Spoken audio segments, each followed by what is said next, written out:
اللہ تبارک و تعالیٰ کو دو قطرے بہت محبوب ہیں۔ حدیث شریف میں نبی کریم صلی اللہ علیہ وسلم نے فرمایا کوئی چیز اتنی محبوب نہیں ہے جتنے دو قطرے محبوب ہیں، ایک آنسو کا وہ قطرہ جو اللہ کے خوف سے نکلتا ہو، اور دوسرا خون کا وہ قطرہ جو راہ خدا میں گرا ہو۔ یہ دو قطرے اللہ تبارک و تعالیٰ کو محبوب ہیں، تو رمضان سے پہلے پہلے اپنے آنسوؤں کو بہا لیں، گناہوں کی بخشش کروا لیں اللہ تبارک و تعالیٰ سے۔ اللہ تبارک و تعالیٰ تو غفور الرحیم ہے، بڑے بڑے گنہگاروں کو اس نے معاف کر دیا ہے۔ حضرت حسن بصری رحمۃ اللہ علیہ بہت بڑے بزرگ گزرے ہیں، بہت اللہ والے گزرے ہیں۔ ان کے زمانے میں ایک نوجوان تھا جو بہت ہی بڑا گنہگار تھا۔ وہ اپنے باپ کی چھوڑی ہوئی دولت پر نازا تھا، شراب و کباب کا عادی بن چکا تھا، زنا کا عادی بن چکا تھا، خواہشات کا عادی بن چکا تھا، چور بن چکا تھا، ڈاکو بن چکا تھا کہ اس کے قصے مشہور تھے۔ لیکن اس کی ماں بہت اللہ والی تھی، بزرگ تھی۔ وہ اس کو سمجھاتی کہ بیٹے ان گناہوں کو چھوڑ دے، گناہوں کے دلدل سے باہر آ جا، اللہ تبارک و تعالیٰ سے توبہ کر لے۔ لیکن وہ نہیں مانتا تھا۔ وہ کہتی کہ چل حسن بصری رحمۃ اللہ علیہ کے پاس چل، میں ان کے پاس تجھے لے چلتی ہوں، توبہ کا طریقہ معلوم کرتی ہوں، توبہ کر لے اور ان گناہوں سے پاک و صاف ہو جا۔ وہ نہیں مانتا تھا۔ لیکن ایک وقت ایسا آیا کہ وہ بیمار ہو گیا، اور ایسا بیمار ہوا کہ چارپائی سے لگ گیا، اس کے اندر اٹھنے کی ہمت نہ تھی۔ چنانچہ اس نے جب یہ محسوس کیا، اسے جب یہ احساس ہوا کہ اب میں اس دنیا سے چلا جاؤں گا، تب اس نے کہا اپنی ماں سے کہ آپ مجھے کہتی تھی کہ توبہ کر لے، اللہ تبارک و تعالیٰ سے توبہ مانگ لے، لیکن مجھے تو توبہ کا طریقہ بھی نہیں آتا ہے، چلو مجھے حسن بصری رحمۃ اللہ علیہ کے پاس لے چلو، وہ مجھے توبہ کا طریقہ بتا دیں گے تو میں توبہ کر لوں گا۔ لیکن اس کے اندر تو اٹھنے کی ہمت نہیں تھی، چارپائی سے لگ گیا تھا۔ اپنی ماں سے کہا کہ آپ چلی جائیں اور ان کو بلا لائیں تاکہ وہ مجھے توبہ کا طریقہ بتا دے تو میں توبہ کر لوں۔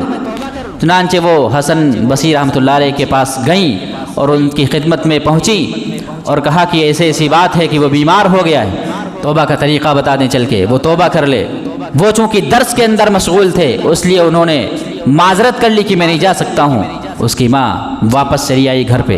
اس کے بعد اس نوجوان کا انتقال ہو گیا، اور انتقال سے پہلے جب اس کی ماں نے کہا کہ حسن بصری نے آنے سے انکار کر دیا ہے، تو اس نے کہا کہ دو وصیتیں میری سن لو کہ جب میری روح قبض ہو جائے تو اپنا دوپٹہ میرے گلے میں ڈال دینا اور پھندا لگا دینا، اور اس پھندے سے محلے کی گلی کوچوں میں مجھے گھسیٹنا تاکہ میرے ساتھ شریک ہونے والے چور، میرے ساتھ شریک ہونے والے، زنا میں شریک ہونے والے اور گناہوں میں شریک ہونے والے میرے اس انجام کو دیکھیں تو وہ توبہ کر لیں، وہ ان گناہوں سے باز آ جائیں۔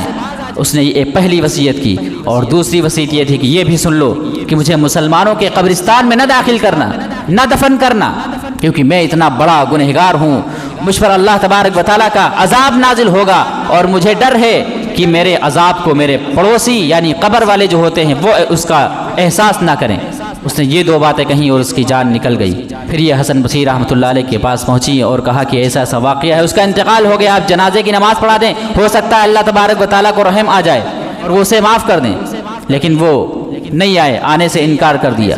وہ عورت، اس لڑکے کی ماں آ گئی۔ اس کے بعد کہتے ہیں مورخین لکھتے ہیں کہ اس کے بعد جب وہ آرام کرنے کے لیے لیٹے تو خواب میں دیکھا کہ ایک ندا آ رہی ہے اللہ تبارک و تعالیٰ کی طرف سے کہ تم میرے کیسے دوست ہو کہ میرے دوسرے دوست کا جنازہ پڑھانے سے انکار کر رہے ہو۔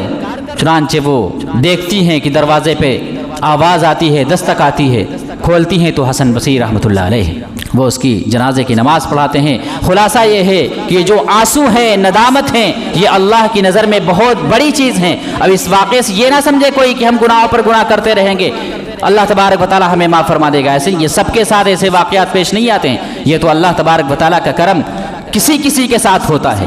تو ہم رمضان المبارک کے آنے سے پہلے پہلے اللہ تبارک و تعالیٰ سے معافی مانگ لیں، اور کچھ ایسے گناہ ہیں کہ ان گناہوں کی وجہ سے رمضان میں بھی بخشش نہیں ہوتی ہے۔